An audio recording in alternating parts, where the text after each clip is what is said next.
In October 2019, the cities of Cape Coral and Fort Myers in Florida became the scene of a series of violent crimes that shook the local community. The main person involved in this criminal case was 30-year-old Wade Stephen Wilson, a young man with a long history of offenses. Over the course of 2 days on October 6th and 7, Wilson committed 2 murders and a brutal assault. His victims were 35-year-old Christine Melton, 43-year-old Diana Ruiz, and his ex-girlfriend Melissa Montanez. These crimes not only took the lives of 2 women, but also deeply affected their families and the entire community. They called into question the safety of the quiet resort town of Cape Coral and made headlines across America.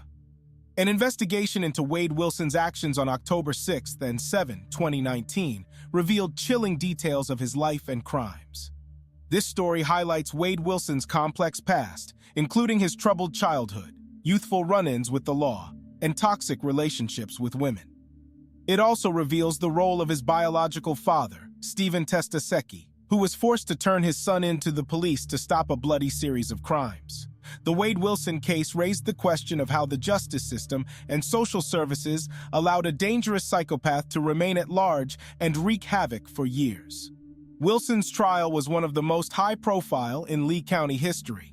It lasted almost 5 years and was accompanied by scandals, attempts to escape, and changes in his appearance.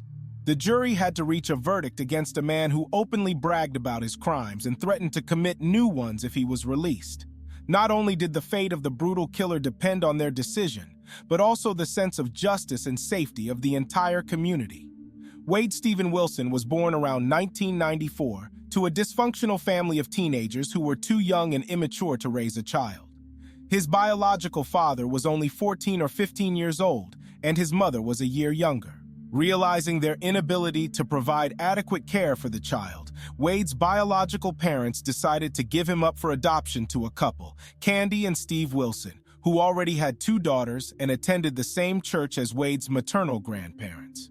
From an early age, the adopted son grew up troubled, constantly in conflict with the law. Wilson was first arrested in 2010, when he was about 16 years old, and then, until the described events of 2019, he was detained more than 20 times for theft, fraud, disorderly conduct, and assault. He had served time in prison several times, but always returned to his usual lifestyle. Wade was last behind bars just a few months before the October murders. His sentence lasted about 3.5 months. It seemed that prison did not change his nature at all, but only hardened him in his criminal habits. Wilson's relationships with women were also marked by this destructive influence.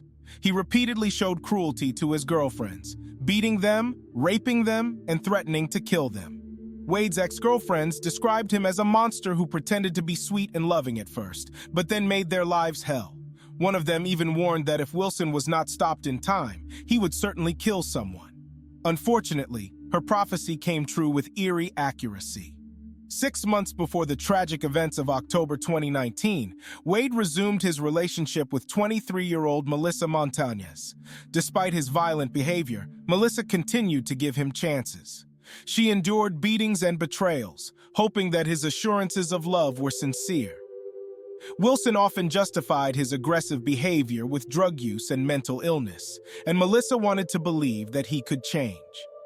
Even when Wade was in prison, Melissa waited for him and was ready to try again after his release.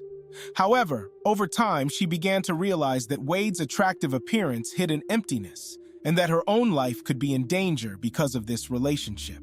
Wade's biological father, Stephen Testasecki, who abandoned him as an infant, tried to keep in touch with his son after his adoption, despite his problems with the law.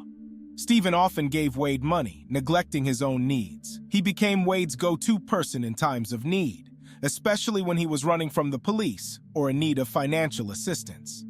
On October 6, 2019, a horrific incident occurred in Fort Myers, Florida, which marked the beginning of a series of violent crimes.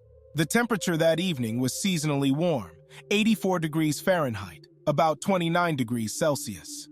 30-year-old Wade Stephen Wilson met 35-year-old Christine Melton at the Buddha Bar.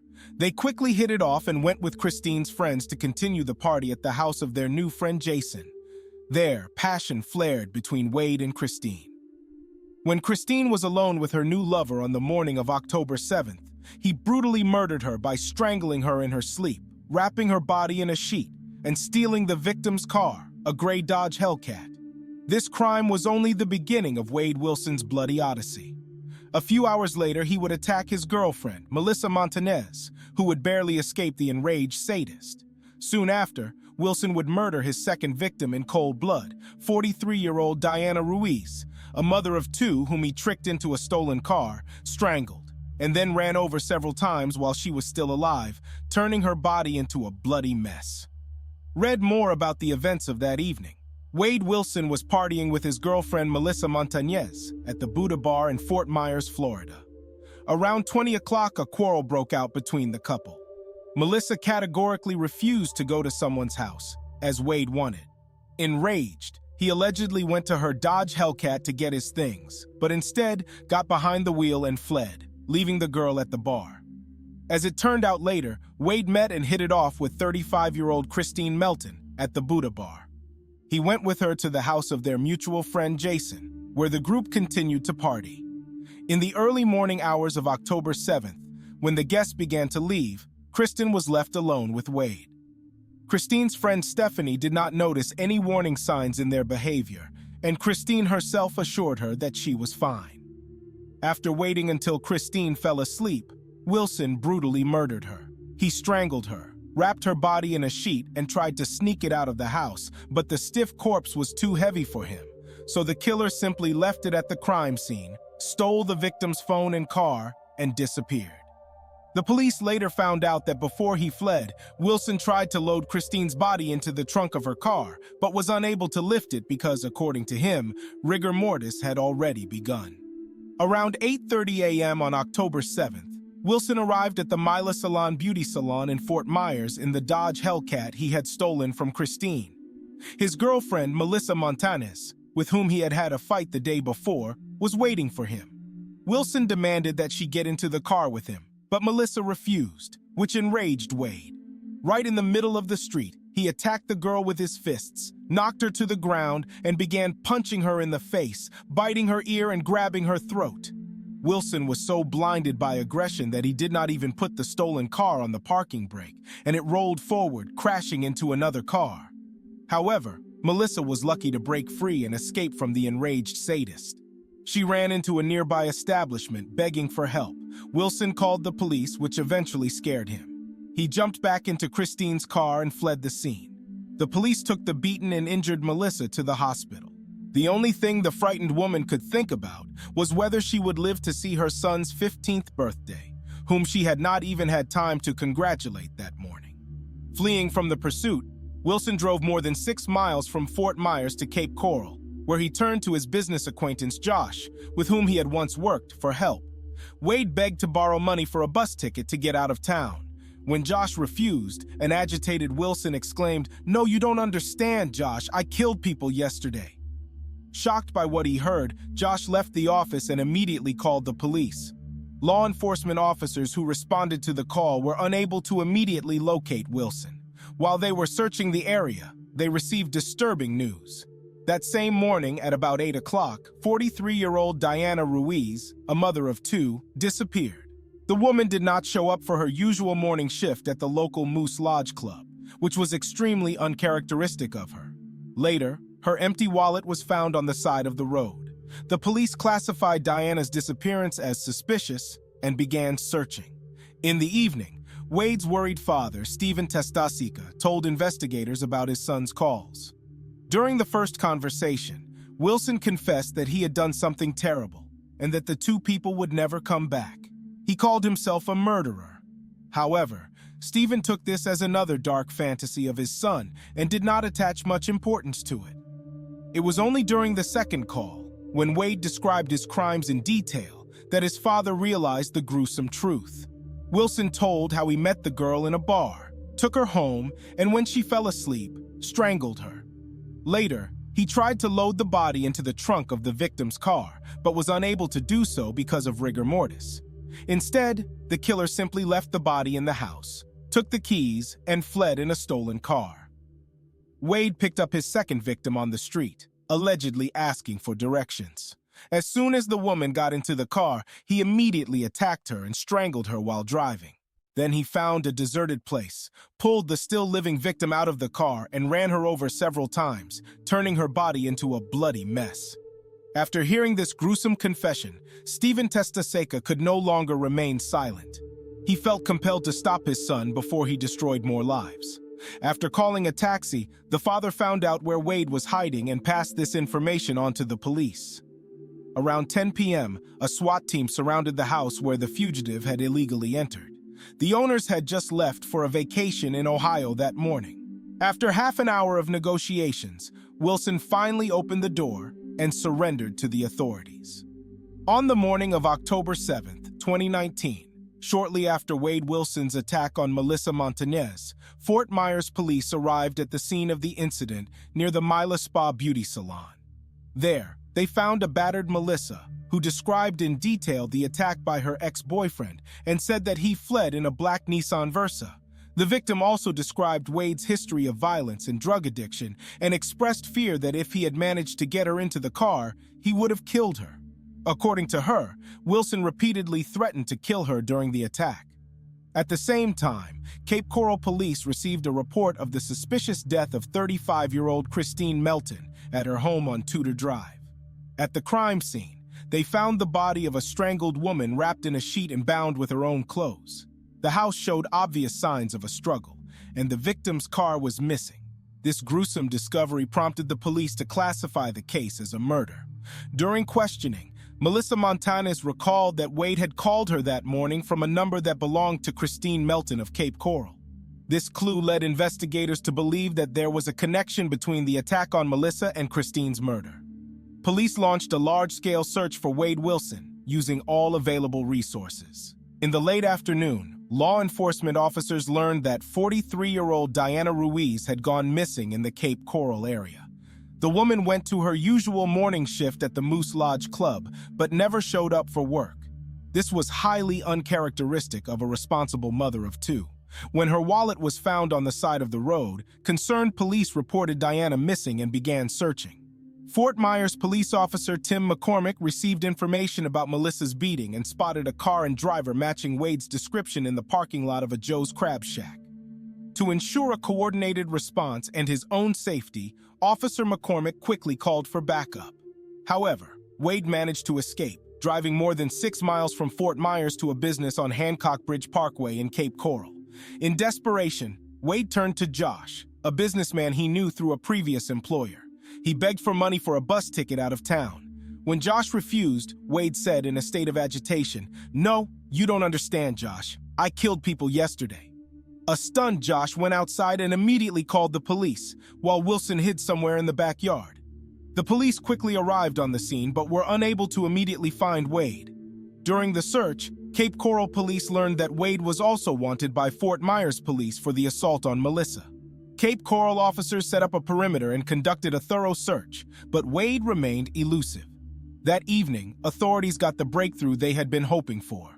A detective had previously contacted Wade's biological father and asked him to notify police if Wade called. During the court hearing, Wade's father spoke candidly about what had happened. Wade called his father around 10 p.m. During this call, Wade described in detail the murders of Christine Melton and Diana Ruiz. He described how he had strangled both women with his bare hands simply because he felt like doing it while high. He described how he met the girl in a bar, went to her house, and then strangled her in her sleep. As for Diana Ruiz, Wade said he saw her on the street, offered her a ride, and then strangled her in the car. When he tried to get rid of her body, he found that she was still breathing, so he ran her over several times with his car. Wade's father was shocked by these horrific revelations. At first, he wanted to protect his son from punishment, but in the end, he realized that Wade was no longer the child he loved. The killer had already done the damage and was ready to destroy further, so Stephen made the difficult but right decision to turn Wade into the police before he destroyed other lives. With a heavy heart, the father found out where his son was hiding and sent the authorities there under the pretext of calling a taxi. Wade hid in the house of a married couple who had just left town. Agents from the U.S. Marshal Service and a regional fugitive task force contacted Wade, and after about 30 minutes of loud verbal orders to leave the house, he opened the front door where agents arrested him without incident. Wade was taken to the Cape Coral Police Department for processing and later to the Lee County Jail. Approximately 6 weeks after Christine and Diane's deaths, the state attorney's office organized a press conference to make an important announcement regarding the case against Wade Wilson. State's attorney Amira Fox spoke alongside Cape Coral Police Chief Dave Newland and teams from both agencies. Fox announced that a Lee County grand jury had met that day and issued an indictment against Wilson on 2 counts of first-degree premeditated murder. He was also charged with 1 count each of assault, carjacking, trespassing, and burglary. Prosecutor Fox expressed hope that the conviction would bring some relief to the victims' families. The next day, Wade made his first court appearance on these charges via video link. The judge read the charges and decided to keep Wilson in custody without bail. Wilson was also ordered to have no contact with Melissa Lynn Montes. Since his arrest in the early hours of October 8, 2019, Wade has been held without bail. His trial faced numerous delays over the following years due to frequent continuances and pre-trial motions. During this period, Wade underwent some personal changes, including the addition of numerous tattoos on his face, including Nazi symbols. In response, the defense asked the court to allow the use of face makeup to hide these tattoos, arguing that they could prejudice the jury. Although the court granted the request, the defense ultimately decided not to use makeup. After Wade's alleged escape attempt, the trial was finally ready to begin. On June 10, 2024, the jury was selected and opening arguments were heard in the Florida death penalty case against Wade Wilson. During the trial, several witnesses stated that Wade had confessed to the murders of Melton and Ruiz. In fact, the defense did not dispute many of the facts in the case, but insisted on reduced responsibility, at one point claiming that he just went crazy. One of the key witnesses was Wade's biological father, Stephen Testaska. He described in detail his phone conversations with his son on the night of the murders. Testaska testified that Wade confessed to him to the murder of the 2 women, describing his actions with disturbing accuracy. According to Testaska, Wade described meeting Christine Melton at a bar, going to her house, and then strangling her in her sleep.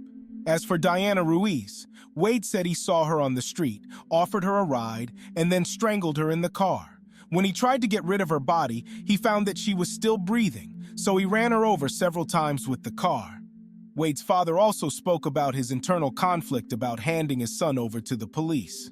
He acknowledged that he initially wanted to help his son, but ultimately decided that it would be wrong, especially given the brutality of the crimes. Melissa Montañez, Wade's ex-girlfriend, also gave important testimony. She described in detail Wade's attack on her on the morning of October 7th, and also described his confession to the murders, which he made by phone from prison. Wilson's defense tried to argue that he was a mentally ill drug addict who was incapable of taking responsibility for his actions. They asked that Wilson be found guilty of second-degree murder only and given a chance for rehabilitation. Prosecutors, on the other hand, emphasized that Wilson killed for the sake of killing, enjoying the death throes of the victims. In their view, the crimes were the pinnacle of a cynical disregard for life and a manifestation of a deep hatred of women. This was evidenced by his boasting about the executions, detailed descriptions of the agony of the strangled, and the mockery of the mutilated bodies. Prosecutors argued that Wilson would continue to kill if he was not stopped. The defendant himself refused to testify or apologize to the victims' families. After about 2 hours of deliberation, the jury reached a verdict. Wade Wilson was found guilty on all charges, including 2 counts of premeditated murder. The courtroom was filled with cheers as Christine and Diana's relatives hugged each other, rejoicing in the long-awaited justice. Only Wilson stood motionless, though tears treacherously shone in his eyes. He faced the most severe punishment, the death penalty. Indeed, a week after the verdict on June 22, 2024, the second phase of the trial began, which was to decide on the punishment. Under Florida law, first-degree premeditated murder is punishable by either life in prison or the death penalty. Prosecutors insisted on the death penalty for Wade Wilson, citing the cruelty, brazenness, and callousness of his crimes. When considering the death penalty, the jury heard so-called mitigating evidence testimony in favor of Wade Wilson. His lawyer spoke about the defendant's troubled childhood, early drug addiction, and insisted on the influence of a toxic environment and the lack of strong family ties. However, even these arguments looked unconvincing against the backdrop of the gruesome details of the murders and Wilson's outright disregard for human life. After 2 days of intense deliberations, the jury reached its verdict. They did not reach unanimity on the death penalty, but under the new Florida law, 8 of the 12 members of the jury needed to vote for it. This threshold was passed, with 10 jurors voting in favor of executing Wade Wilson and only 2 against. Judge Nicholas Thompson, who presided over the trial, upheld the jury's decision. In delivering the final verdict, he emphasized the particular cruelty, audacity, and cynicism of Wilson's crimes. The judge emphasized that the defendant bragged about his actions, showed no remorse, and openly threatened to continue killing if he was released. Thus, Wade Wilson was officially sentenced to death by lethal injection. This verdict was the culmination of a long and complicated trial that lasted 5 years with interruptions. Sessions were postponed due to COVID-19-related restrictions, changes in the defendant's lawyers, and even the death of one of them. Wilson was constantly denied absurd requests for bail or dismissal of the case. The brazen killer even tried to escape from prison through a window with his cellmate. During this time, Wilson managed to get numerous tattoos on his face. The defense asked for permission to hide these decorations with makeup so as not to shock the jury, but the client proudly refused to do so. The news of the deaths of Christine Melton and Diana Ruiz at the hands of Wade Wilson came as a real shock to their loved ones and the entire Cape Coral community. The senseless and brutal deaths of 2 young women, mothers, friends, and colleagues took a piece of the soul from everyone who knew and loved them. Their flourishing lives were cut short in an instant, leaving behind indescribable pain and emptiness. Stephanie, Christine's best friend, could not forgive herself for bringing a psychopathic killer into their circle. She constantly wondered what would have happened if she had acted differently that fateful night. Could she have saved Kristen if she had been more careful? These pangs of conscience tormented the girl every day, overshadowing the bright memories of their friendship. Kristen's relatives, her mother, brother, and sister, did not even have the opportunity to say goodbye to her until they recognized her mutilated body in the morgue. They begged the heavens for a miracle, hoping that there had been some kind of mistake, but the terrible truth was soon confirmed. Christine was gone. She died a martyr's death at the hands of a monster whom she had recklessly trusted. The lives of her loved ones were divided into before and after, and their hearts were forever filled with grief, anger, and emptiness. Diana Ruiz's family suffered an even worse fate. For 4 days, they did not know whether their beloved mother, daughter, fiancé, and sister were alive. They called hospitals, morgues, and police stations hundreds of times, hoping for a miracle. But when hope faded, they had to accept the worst. Diana died a martyr's death at the hands of an inhuman. Diana's fiancé almost went mad with grief. He blamed himself for not taking his beloved to work that tragic morning. Now the man could only visit her grave every day and cry bitterly, remembering their happy moments. Diana's son could hardly talk about his mother. Every word was given with incredible effort. Each memory tore the wound in his heart again and again. The only consolation for the grieving families was that the murderer of their loved ones would be punished with the most severe punishment. This will not bring the dead back, but it will at least quench the thirst for justice and protect others from the fate of Wilson's victims. The court's verdict, life imprisonment or execution, was a kind of satisfaction for their suffering. For Melissa Montanez, the end of this story was also bittersweet. She narrowly escaped becoming the 3rd victim of her crazy ex-lover and still could not understand how he had so skillfully pretended to be an innocent lamb. She shuddered to think what would have happened if she had believed his sweet promises and given him another chance. Would she have ended up in a sack with her throat slit? Only now did Melissa realize what kind of predator she was dealing with, and she was glad to finally escape his clutches. Although emotional scars will remind her of this painful experience for a long time. The horrific case of Wade Wilson, Christine Melton, and Diana Ruiz has become a tragic lesson for the entire society. It showed that evil can hide behind an attractive mask, pretend to be a friend and lover, that the inability to control impulses and toxic masculinity, combined with drugs, is a ticking time bomb. That indifference to violence and the objectification of women can lead to a bloody outcome.